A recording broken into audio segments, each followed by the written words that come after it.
नमस्कार, मैं डॉक्टर अभिनव छाबड़ा मेदांता में एज अ कंसल्टेंट कार्डियोलॉजिस्ट काम कर रहा हूँ। आज हम हार्ट फेलियर पर डिस्कस करेंगे। हार्ट फेलियर हमारे दो तरीके के होते हैं। पहला जिसमें हार्ट का पंप कमज़ोर हो जाता है, दूसरा जिसमें हार्ट स्टिफ हो जाता है या मजबूत कह लीजिए। पंप फेल होने के मेजरली 2 या 3 कारण होते हैं, जिसमें एक ब्लॉकेज मेन कारण रहता है। एक कई बार जन्मजात से ही हार्ट की मसल्स जो होती है, हार्ट की मांसपेशियां वो कमज़ोर होती हैं, तो इस वजह से हार्ट का पंप कमज़ोर हो जाता है। कई बार वॉल्व की प्रॉब्लम होती है, जब वॉल्व में लीकेज या वॉल्व ब्लॉक हो तो भी हार्ट कमज़ोर पड़ जाता है। दूसरा, हार्ट स्टिफ क्यों पड़ता है? हार्ट स्टिफ मेजरली अगर पेशेंट मोटा है, ओबीज है, डायबिटिक है, हाइपरटेंसिव अनकंट्रोल्ड हाइपरटेंशन है पेशेंट को, और इनएक्टिव है, सेडेंटरी लाइफस्टाइल है, तो उन कारणोंवश भी हार्ट स्टिफ हो जाता है, जिसको हम कहते हैं heart failure with preserved ejection fraction. मतलब उसमें हार्ट का पंप तो ठीक है पर हार्ट स्टिफ हो गया है। ये हो गया heart failure with preserved ejection fraction.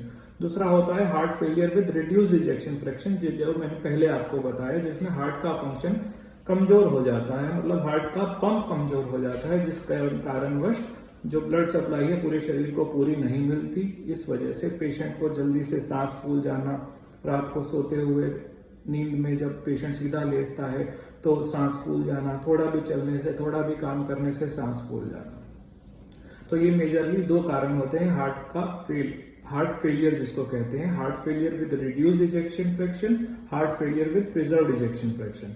मैंने आपको बता दिया इसमें पेशेंट प्रेजेंट कैसे, इसके सिम्टम्स क्या होते हैं। पेशेंट इसमें जल्दी थक जाना, जल्दी सांस फूल जाना, ये मेजर कंप्लेंट्स आती हैं। तो इसे हम डायग्नोज कैसे करते हैं? इसका diagnosis majorly symptoms, clinical evaluation, मतलब जैसे पेशेंट ओपीडी में आता है उसके सिम्टम्स पता करके, उसकी कंप्लेंट्स पता करके हमें पता चलता है। दूसरा, इकोकार्डियोग्राफी। इकोकार्डियोग्राफी में अगर हार्ट का पंपिंग कमजोर है तो हमें साफ दिख जाता है। दूसरा, अगर हार्ट स्टिफ हो गया है, हार्ट मजबूत हो गया है, तो उसे हम डायस्टोलिक डिसफंक्शन कहते हैं, तो वो डायस्टोलिक डिसफंक्शन दिखने लगता है।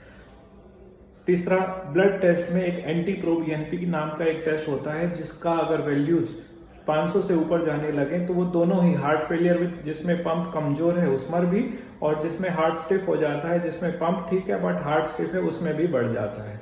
तो ये दोनों हम डायग्नोसिस के लिए यूज कर सकते हैं, जो कि इको है, इकोकार्डियोग्राफी, और दूसरा ब्लड टेस्ट में एंटी प्रोबीएनपी टेस्ट। तो मेजरली हम जो डिस्कस कर रहे हैं heart failure with preserved ejection fraction and reduced ejection fraction.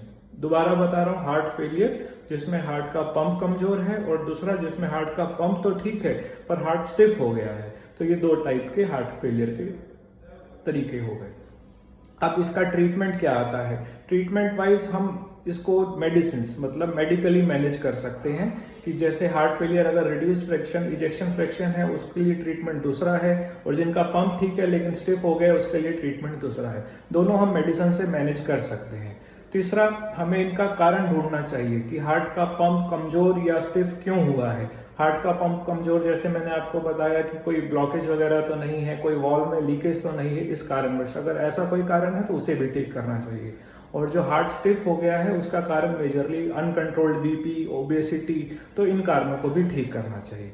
तो हमारी आज की डिस्कशन रिगार्डिंग हार्ट फेलियर यहाँ खत्म होती है। धन्यवाद।